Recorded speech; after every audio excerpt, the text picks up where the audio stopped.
Any type of undesirable change, किसी भी तरह का अनडिजायरेबल चेंज जो होता है वो पॉल्यूशन होता है, और इसके जो कॉज जो करते हैं उसको पोल्यूटेंट्स कहा जाता है।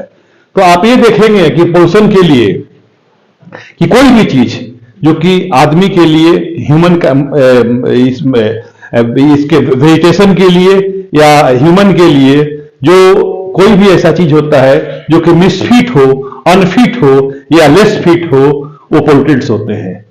अब इसमें देखेंगे कि पोल्यूशन के में कि ये पोल्यूशन जो भी होता है तो इसमें कुछ तो ऐसे चेंज होते हैं जो कि क्वालिटेटिव चेंज होते हैं। जैसे कि इन्वायरमेंट में पहले से कोई चीज अगर है, अगर उसी का अमाउंट अगर बढ़ गया, सपोज कीजिए कि पहले से इन्वायरमेंट में CO2 है और CO2 अगर बढ़ जाता है तो क्वांटिटी चेंज होता है। लेकिन और कोई अन्य चीज कोई जो कि पहले से नहीं है वो चीज अगर ऐड हो गया, कोई मैन मेड कोई चीज ऐड हो गया तो वो क्वालिटेटिव चेंज होता है। तो इसको हम दो पार्ट में बांट सकते हैं कि पोल्यूटेंट्स जो भी होते हैं तो एक क्वालिटेटिव चेंज होता है और एक क्वांटिटेटिव चेंज होता है।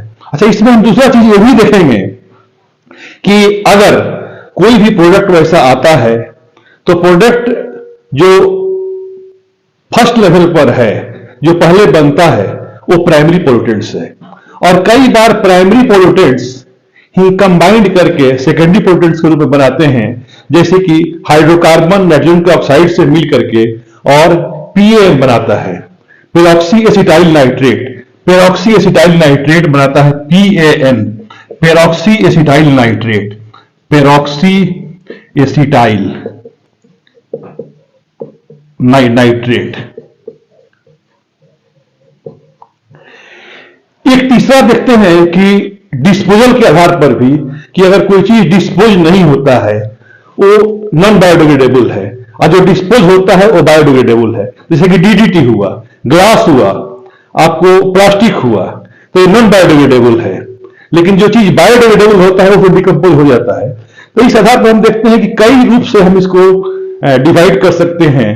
जो भी पोल्यूटेंट्स हैं, क्वालिटेटिव, क्वांटिटेटिव, एक डिवीजन हुआ, प्राइमरी पोल्यूटेंट, सेकेंडरी पोल्यूटेंट दूसरा डिवीजन हुआ, तीसरा देख रहे हैं कि बायोडिग्रेडेबल और नॉन बायोडिग्रेडेबल, ये तीसरा चीज हुआ। तो इस रूप से हम पोल्यूटेंट्स को डिवाइड करते हैं, इस ढंग से इसका हम कैटेगराइजेशन करते हैं। दूसरी बात यह है कि what is reason behind pollution. तो इसमें हम देखते हैं कि बहुत रैपिड पॉपुलेशन बढ़ रहा है, रैपिड इकोनॉमिक ग्रोथ हो रहा है, रैपिड इंडस्ट्रियलाइजेशन हो रहा है, अर्बनाइजेशन हो रहा है, ऑटोमोबाइल है, व्हीकल है जो भी चल रहे हैं। तो इस रूप में ये सारे ही पोल्यूशन को कॉज कर रहे हैं। आप ये देखेंगे कि जैसे हमारे ह्यूमन एक्टिविटीज में घर से भी सीवेज निकल रहा है, ये भी पोल्यूटेंट्स के रूप में है। दूसरी बात देख रहे हैं कि कहीं भी इंडस्ट्री से केमिकल निकल रहा है, वो भी पोल्यूटेंट्स के रूप में है। तीसरा चीज हम ये देख रहे हैं कि इंडस्ट्री से स्मोक निकल रहा है, वो भी पोल्यूटेंट्स के रूप में है। जो भी ऑटोमोबाइल एग्जॉस्ट आ रहा है वो भी पोल्यूटेंट्स के रूप में है। तो इस ढंग से पोल्यूशन, इवन कि न्यूक्लियर प्लांट से भी जो भी न्यूक्लियर वेस्ट निकलते हैं वो भी एक मेजर पोल्यूटेंट्स के रूप में है। तो पोल्यूटेंट्स कई रूप में आ सकते हैं, और ये तो सारे चीज हैं। इसके अलावे भी हमारे वाटर में भी पोल्यूशन होता है और उसके भी इफेक्ट होते हैं, जिसमें कि ऑक्सीजन डिमांड बढ़ जाता है, क्योंकि वहां ऑक्सीजन का लेवल जो होता है जैसे कि 8 मिलीग्राम पर लीटर, 8 मिलीग्राम पर लीटर से अगर कम ऑक्सीजन है अगर वाटर में, तो वहां से वाटर पोल्यूशन शुरू हो जाता है। और अगर 4 मिलीग्राम से भी नीचे हो गया अगर डिजॉल्व ऑक्सीजन, तो यह थ्रेटेंड हो जाता है कि किसी के रहने के लिए भी, किसी भी ऑर्गन को सर्वाइव करने में भी दिक्कत हो जाती है। तो ऑक्सीजन, डिजॉल्व ऑक्सीजन के आधार पर हम एसेस करते हैं कि वाटर में पोल्यूशन कैसा है। इसके साथ साथ अगर परमिसेबल लेवल से ऊपर अगर नॉइज होता है, अगर आवाज हो रहा है, तो भी नॉइज पोल्यूशन है। इसी ढंग से अगर सॉइल में भी पोल्यूशन है, सॉइल में भी पोल्यूटेंट्स हैं अगर, तो वैसा सॉइल भी ह्यूमन के लिए या किसी भी ऑर्गेनिज्म के सर्वाइवल के लिए अच्छा नहीं होता है। तो ये सब भी इसके टाइप हो सकते हैं। अब आज के दौर में हम देख रहे हैं कि मेजर कई ऐसे चीज हैं जो खास करके बर्निंग चीज होते हैं, जैसे कि इनकम्प्लीट कंबशन से कार्बन मोनोऑक्साइड है, और कार्बन मोनोऑक्साइड के फॉर्मेशन से हम देख रहे हैं कि कार्बन मोनोऑक्साइड में एक क्षमता होती है कि वो हीमोग्लोबिन से बहुत जल्दी कंबाइन हो जाता है। और हम जानते हैं कि एक हीमोग्लोबिन 4 ऑक्सीजन मॉलिक्यूल को कैरी करता है। और हीमोग्लोबिन का काम ऑक्सीजन को कैरी करना, ऑक्सीजन का ट्रांसपोर्ट करना, ऑक्सीजन को ले जाना दूसरे जगह पर।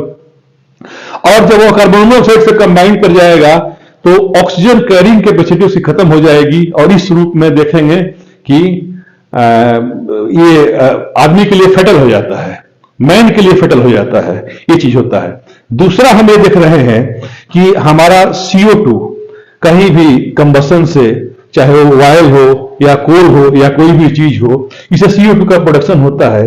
और CO2 का प्रोडक्शन बढ़ने से भी इन्वायरमेंट में एक ढंग का, जो कि पहले से CO2 है, तो ये क्वांटिटिव चेंज होता है और यही पोल्यूशन को कॉज करता है। दूसरी बात, बहुत चर्चे में, जो खास करके कई बच्चों के एग्जाम में कई बार क्वेश्चन आ गए हैं, कि जापान में एक मिनीमाटा बे है, जहां पर कि मिनीमाटा, यहां मरकरी के चलते ऑक्सीजन ये हुआ है, पोल्यूशन कॉज हुआ है। तो मिनीमाटा के चलते ये देख रहे हैं कि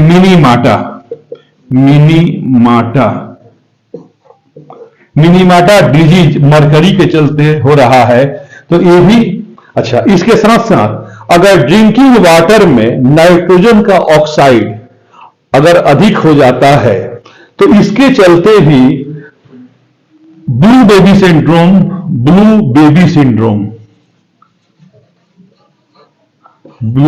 सिंड्रोम। इसके साथ साथ अगर हेवी मेटल के रूप में अगर कैडमियम भी, हेवी मेटल कैडमियम का जब भी बढ़ता है, इंटेक बढ़ता है, तो यहां पर इटाई सिंड्रोम या आउच, इससे जॉइंट में और बोन में परेशानी होती है। तो इस ढंग की परेशानी हो रही है, इसका भी चर्चा। इसके साथ साथ अभी पूरे इंडिया में आर्सेनिक ड्रिंकिंग वाटर के चलते, ड्रिंकिंग वाटर में आर्सेनिक लेने के चलते भी कई लोगों को परेशानी बढ़ रही है। तब इस रूप में देख रहे हैं कि ब्लू बेबी सिंड्रोम, मिनीमाटा डिजीज, इसके साथ साथ ये आर्सेनिक का के चलते प्रॉब्लम, इसके साथ साथ लेड के चलते या कई हेवी मेटल के चलते भी पूरे मतलब ह्यूमन बीइंग परेशान है या ऑर्गेनिज्म परेशान है। तो ये खास करके ह्यूमन बीइंग पर मुख्य रूप से पोल्यूशन का हम इफेक्ट देख रहे हैं। Thank you.